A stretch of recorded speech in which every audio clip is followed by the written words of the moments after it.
St James Church.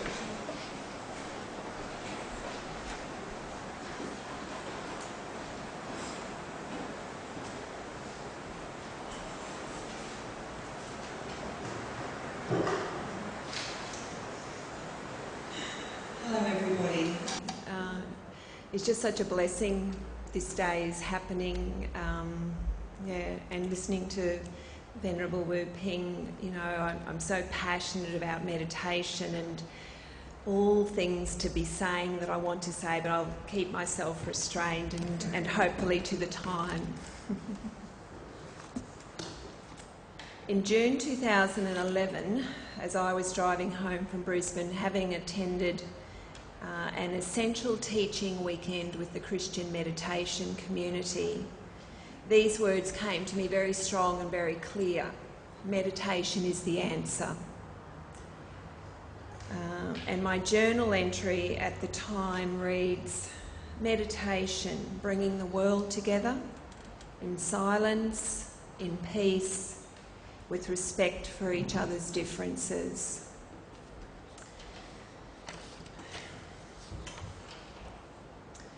So Christian meditation, it's actually a very ancient practice, originating with the desert mothers and fathers of Egypt and Palestine in the 4th century. Over time, this contemplative aspect of Christianity was lost, only to be reignited through the work and inspiration of Father John Main, who actually came to meditation in Malaysia with the Swami and was taught meditation using a mantra, and he then brought it to his Christian faith. So learning that meditation actually is a Christian practice was like a coming home for me, because I could now practice meditation within my own faith tradition. And otherwise I would have had to become a Buddhist. The practice of meditation is so simple, but it's our minds and our egos that wants to make it so complicated and difficult, and always thinking that there's more important things to be doing, and there's not.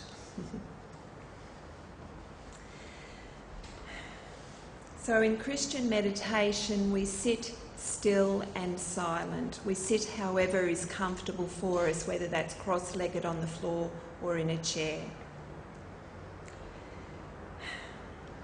We sit upright, awake, alert and comfortable, with our eyes lightly closed.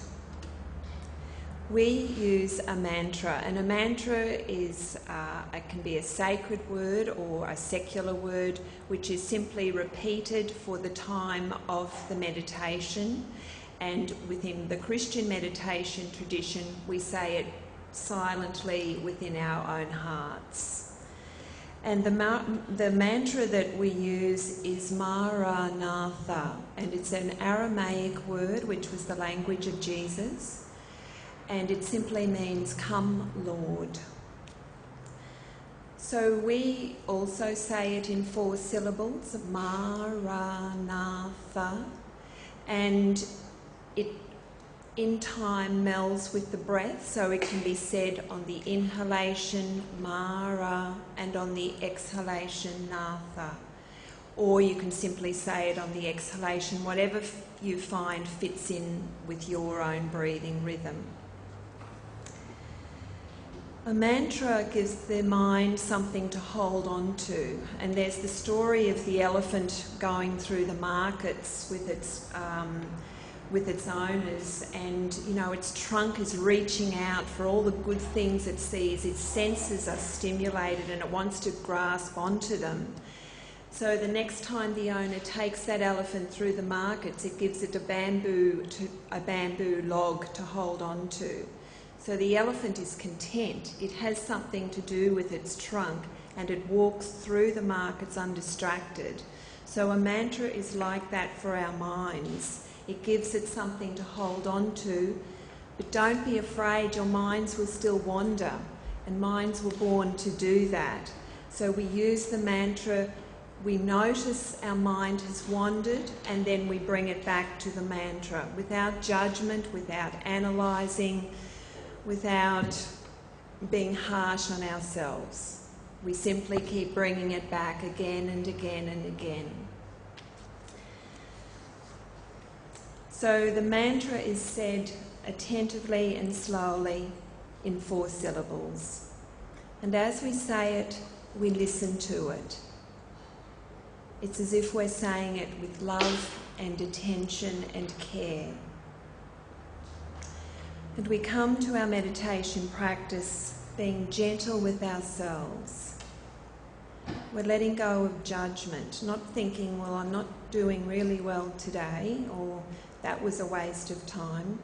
Meditation is never a waste of time, no matter how it is happening within your mind, body and heart.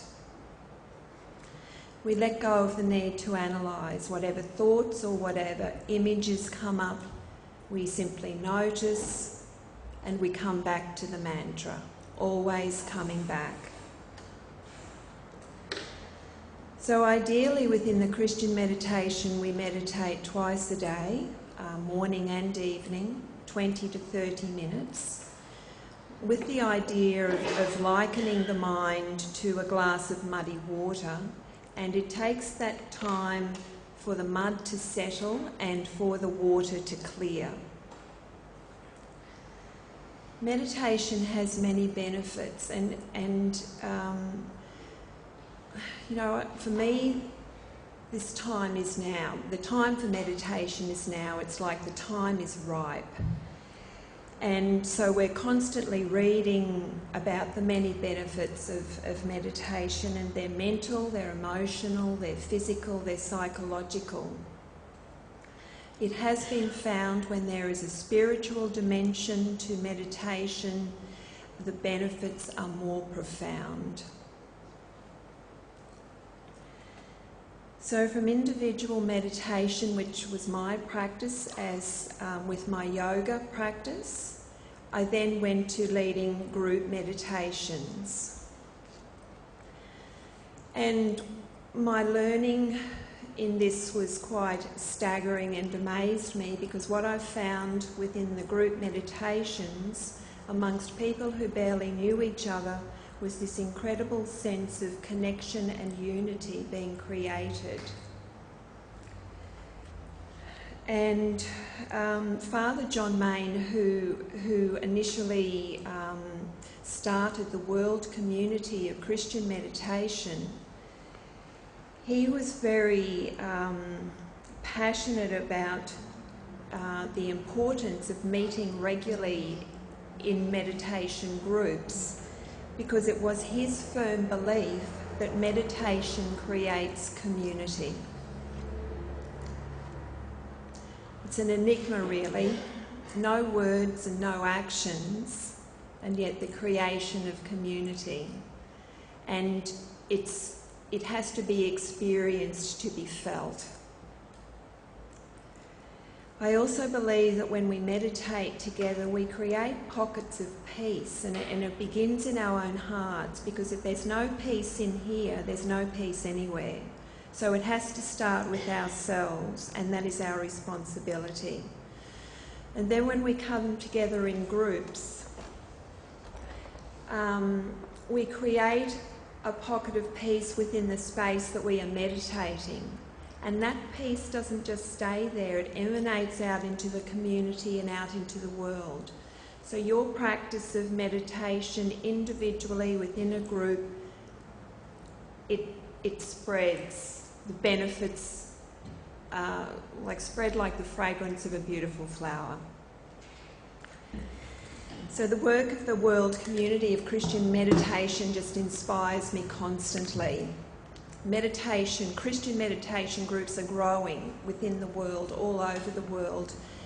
Through their outreach, they're working with people in prison, with mental illness, with children. It's coming into schools, and the Roman Catholics have grasped this, have embraced this, and there was a trial up in Townsville, and meditation comes very naturally to children, and if we can give children this skill in schools, it holds them for life.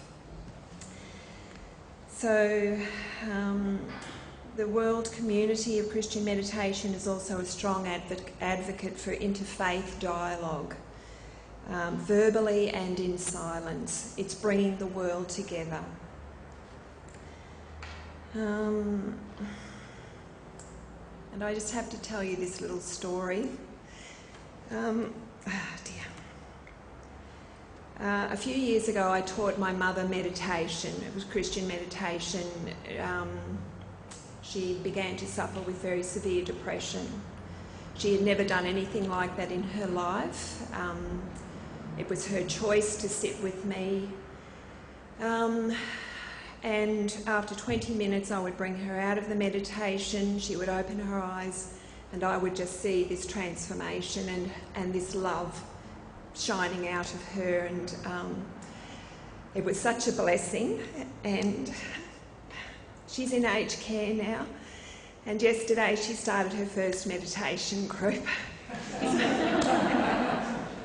And I have tried that, but I find, and I sometimes do it myself, it's like you're not off to sleep. So I'm just curious to see how that meditation group goes for her. But she told me that last night, so that was very wonderful. So now, if you feel comfortable, we may have a minute of meditation in the Christian tradition. So the mantra is Maranatha. It simply means "Come, Lord."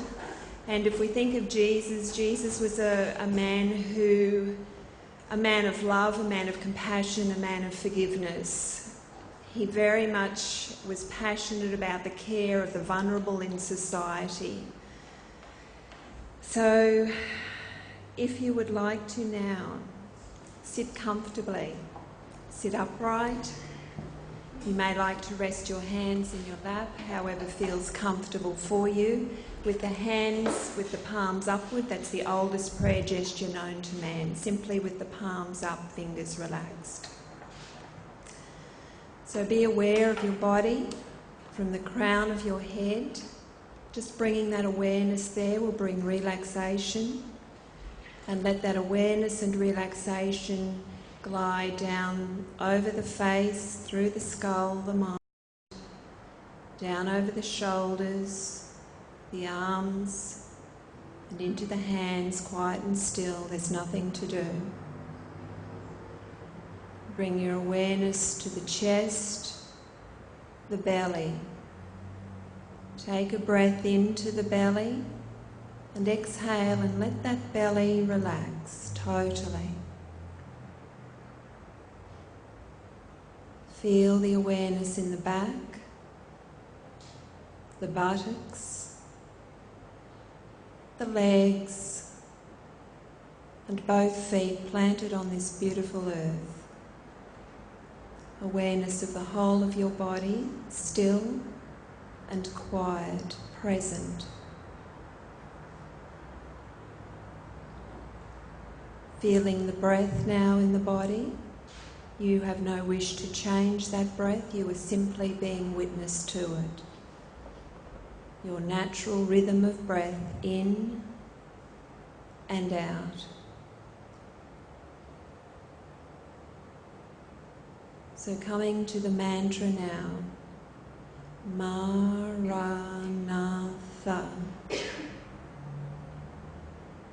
Quietly and gently repeating it in your heart, listening to it with love.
Gently letting that word go now and being with the silence and the stillness and the peace.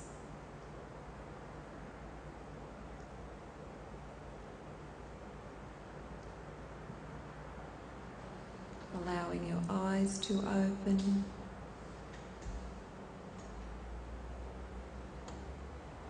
Thank you.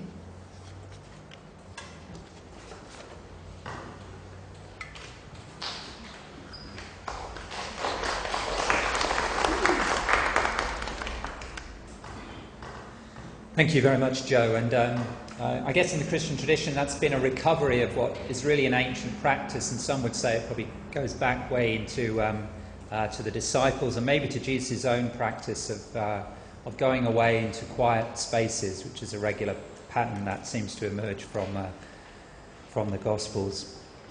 So we have, and we're just kind of scratching the surface, aren't we, of the many faces of meditation traditions that come together, of long-established ones that are recovering, and then what I think is really, really exciting. I'm really thrilled that you're here today, Vicki, because it seems to me that meditation it doesn't belong to anyone, and but belongs to everybody, and that's the really exciting thing.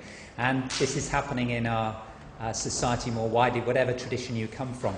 So it's a real delight today to have Vicki Thondley with us, who's going to speak a little bit about meditation from a community perspective, and perhaps a little bit of her own experience of how she is helping meditation and other and people in our community to be able to take this on as a practice that will help to find peace and renew our lives.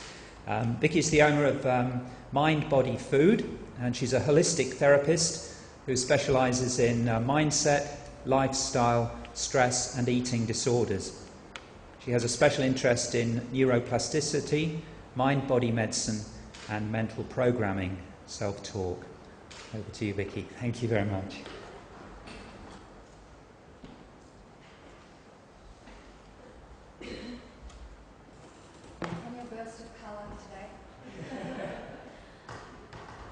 I generally don't like standing behind podiums because it sort of makes me feel a little bit separate, so I'm going to have to project a little bit more energy to go through the energy of the furniture.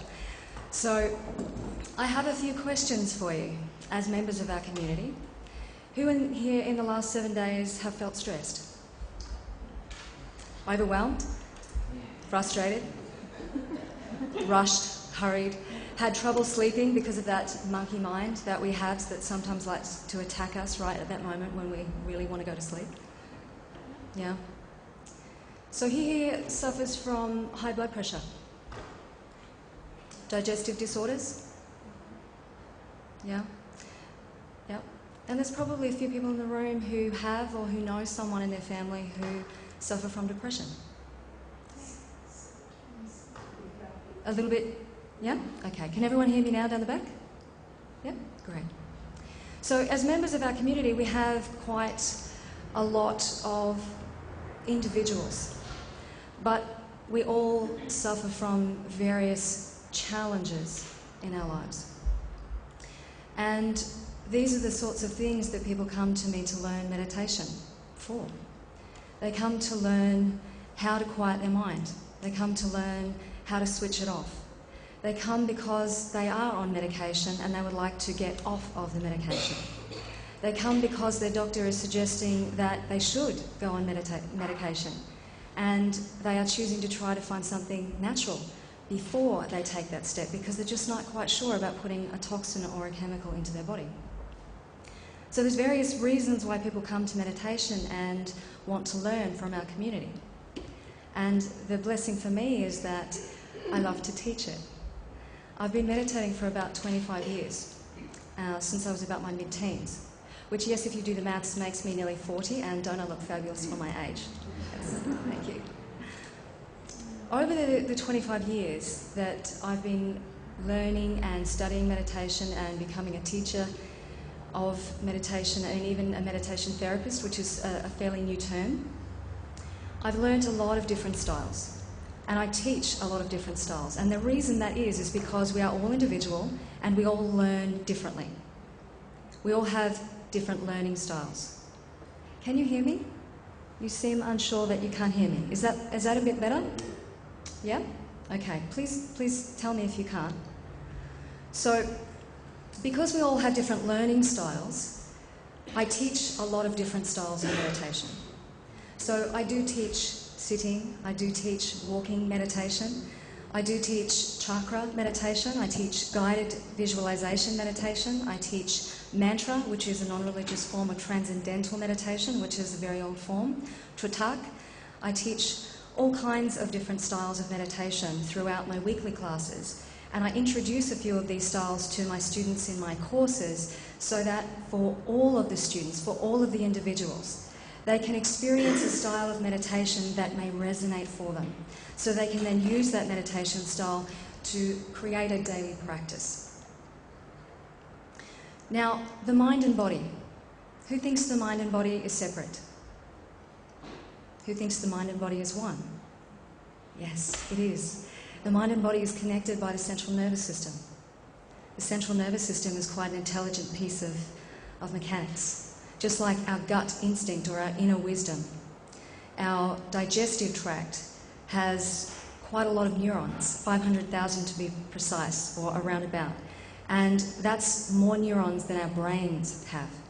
So our instinct or our gut wisdom is something that can guide us and give us an indication of what's going on internally for us. Because unfortunately in daily life, we do get stressed, we do get overwhelmed, we do get frustrated, we do find it very difficult to sleep.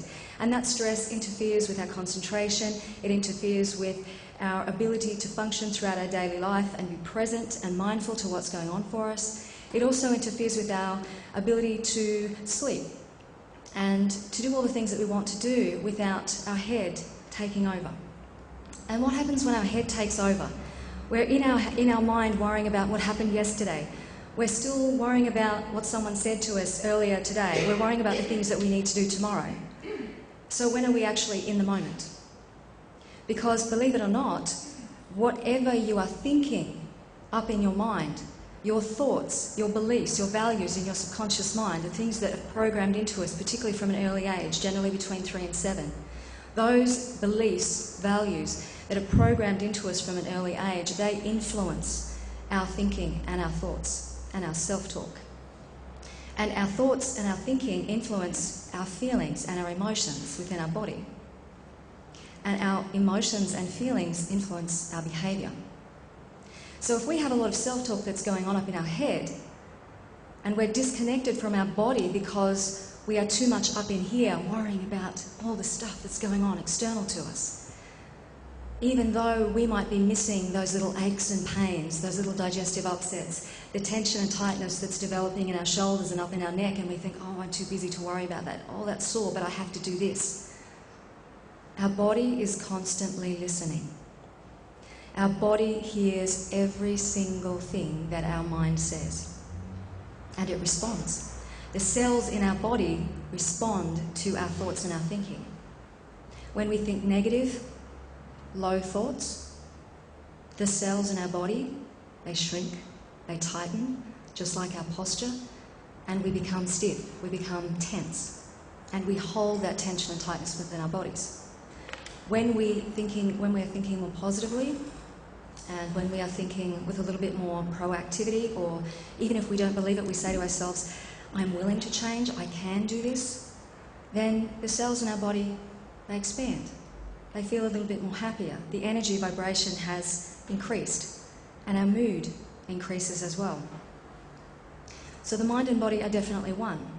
And what I wanted to share with you today, which I hope is going to give you some insights into your own mind and body and how it works, is some of the scientific study that's been done on meditation, primarily on transcendental meditation. And the very interesting fact, and I love to tell this story, is that in 1915, there was a professor at Harvard University whose name was Walter Cannon. And in 1915, he actually discovered that the body has an inbuilt survival mechanism. And he called it the stress response. It's also known as the fight or flight response. It's known as the flight or fight response. And it's also known as the hyperarousal or acute hyperarousal response. And what happens when we go into a stressed state is that our heart rate increases, our breathing becomes. The blood diverts away from the centre of the body and to the extremities, to your arms and legs, and it prepares you for strength and power to fight or to flee. And the body actually reacts before the brain thinks, which is very important to remember. The body reacts before the brain thinks. So you all may have been in a situation where you've been walking down the road, perhaps late at night, you're on your own, and you hear a little noise behind you. And immediately, hairs on the back of the neck may prickle up. Immediately you might go, who's behind me? And you have a response, you have a physiologic response, which is your body entering into a stress response, ready to prepare to protect you, because that's what our body is designed to do, to protect us. No matter what we do to it, no matter what we say to it, it's always trying to keep us alive. So the body responds before we actually know and have that thought or can find out, is there actually anybody behind us? Or do we just think that somebody is behind us? And that's where we come to modern day life. We have a wonderful ability to self-perpetuate our stress just by thinking about it. So we often experience stress in a certain way, but then we go over it and over it and over it. And we think about what we would have said instead and what we would have done differently. And our physiologic response is as if it's happening to us all over again, because that's how the brain works. So when Walter Cannon discovered in 1915 that we have an inbuilt survival mechanism, it helped to understand that yes, our body is designed for survival. Our body is designed to protect us for as long as it can. And the funny thing is that 60 years later, in 1975, Dr. Herbert Benson, who was also a professor at Harvard University in the very same room that Walter Cannon discovered the body has an inbuilt survival mechanism called the stress response. Dr. Herbert Benson snuck a group of transcendental meditators into his room, which was the same one used 60 years before to coin the stress response. He snuck a group of transcendental meditators in because he was worried about what his other professors would think of this woo-woo. What is this stuff? What are these people who sit there and nappies and say, what is that about? This was the 70s. It was just a little bit, what is all that about? And the transcendental meditators had sought Dr. Herbert Benson out. They said to him, we know something changes. We know that our minds become calm. We know that our thinking starts to ease. And we know that we become in the present moment. And we know that our heart rate starts to slow. And we know these things are happening, but we want you to prove it. So Professor Herbert Benson decided, okay, I'm probably going to get in a lot of trouble if this goes downhill, but all right, I'm going to sneak you in. So at night time he did that for a period of time. And they measured what was going on. They had a look at what are the physiologic symptoms, what was going on for the body, what were they entering into, what state was this? And he discovered that meditation acts as an antidote to stress. And the reason that is because when we're in a stressed state, when we're in sympathetic dominance, that branch of our central nervous system that activates our survival mechanism, we have accelerated heart rate, we have blood diverting from the central organs, we have strength and power, we have quick thinking, blood to our brain, and all of these other aspects of our body are impaired or put on the side burner because, you know, if we're fighting for our life, we don't need to be worrying about digesting a meal or you know, looking at something that's pretty. We need to be in the moment and quick thinking to respond. So on the opposite side of that, Professor Herbert Benson discovered that in a meditative state, the body reverts back to a calm, relaxed, peaceful state. It's the exact opposite of being in a stress response. Our heart rate slows down when we meditate. Our thinking, our thoughts begin to slow along with our breathing when we meditate. Our mind starts to quiet the monkey mind, the monkey chatter. And our muscles start to relax. So the other things that occur when we're in a relaxed state is that we revert to an internal balance known as homeostasis. So that means that those two branches of the central nervous system, the sympathetic response, which is responsible for our stress response, and then our parasympathetic response, which is responding to our relaxation, they balance each other out. So effectively, meditation acts as an antidote to stress. Now, not all stress is bad. We do have good stress. It's called eustress. If we didn't have anything to look forward to, if I didn't have the nerves of looking forward to today and having this opportunity to speak to you, then, life would be a little bit boring. We need something to look forward to. We need some excitement. We like that adrenaline. We like that rush of, yes, great, see if I can do this. And then the feeling that comes after it of, I've accomplished that, I've done that. And that's a wonderful stress. We need that. But it's the stress of commuting to work and always being behind the slow driver and getting every red light when you're running late. It's the stress of waking up in the morning and looking in the mirror and always looking down at the things you don't like, and then starting that barrage of all of the self-talk. You're not good enough. You're not worthy enough. You can't have that. You can't do that. You're not smart enough. All of those things that we like to tell ourselves sometimes in our lowest moments when we need to be our best friend. So when I teach meditation, I like to teach people about their body. I like to teach them about physiologically, scientifically, what does meditation do for us? Yes, we all know meditation is wonderful and it's good for us, but how? How does it work? So this is what I like to educate my students on, or people who like to talk to me about it, because it's so important to understand how does your body work and how is it related to your mind and how your mind works. Now, if I said to all of you right now, do not think of your hands. Don't think of your hands. How are you going with that? Don't think of your hands. Don't notice the temperature of them. Don't notice if they're cool or hot. Just don't think of your hands. Who's thinking of their hands? That's because that's how our brain works. We like to say to ourselves a lot, don't do this, don't do that, I can't do this, I shouldn't do this. But really the brain doesn't understand that. And to give you an example, if we have a young child who is picking up a bowl of soup, and we don't want them to spill it, of course we don't. It's a full bowl of soup, it's hot, it could burn them. And we immediately see the child picking up the bowl of soup. Don't spill the soup! The brain of that child is going to hear spill soup, or spill soup. And it's probably going to do that because that's a direct command to the brain in the way that the brain understands.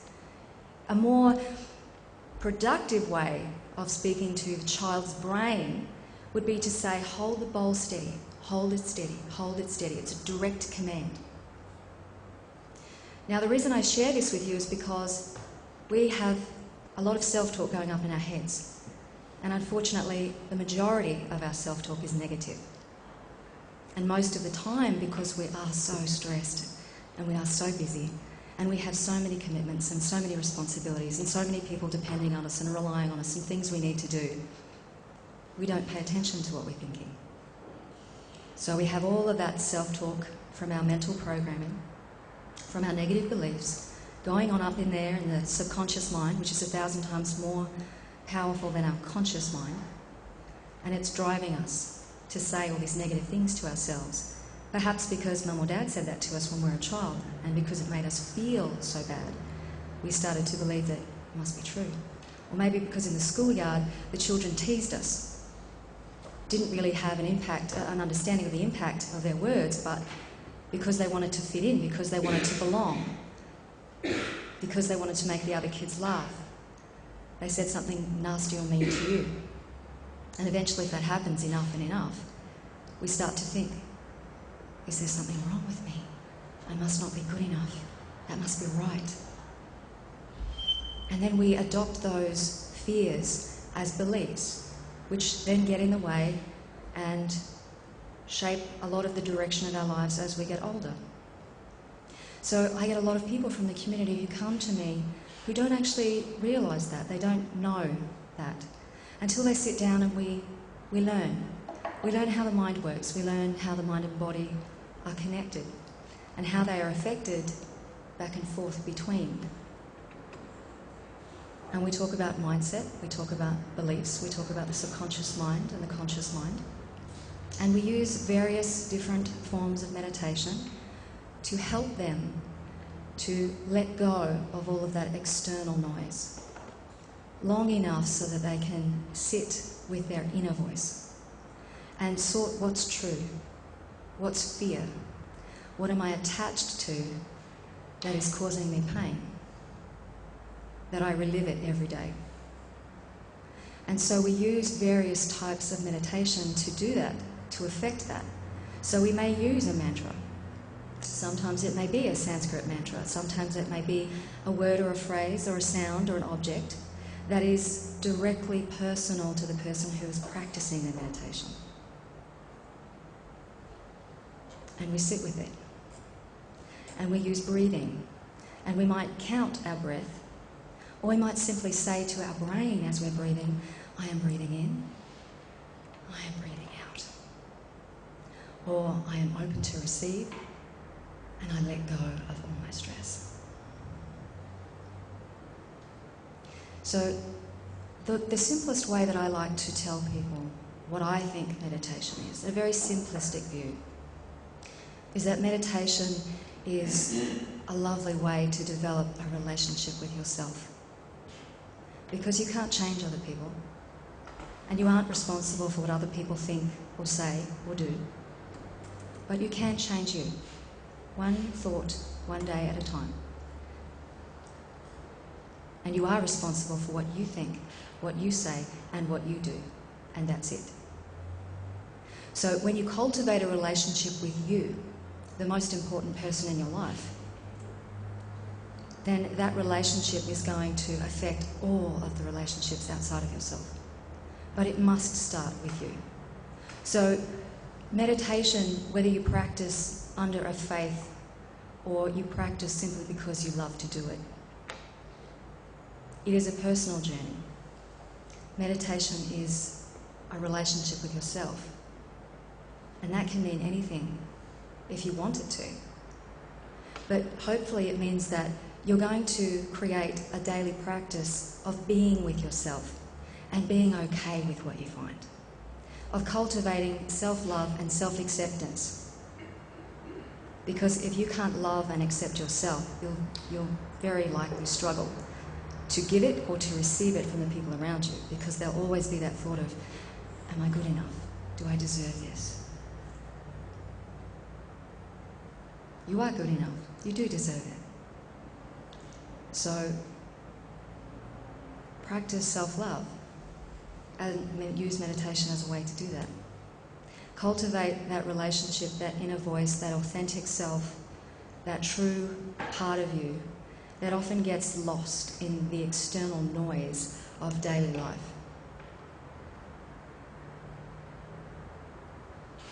Thank you.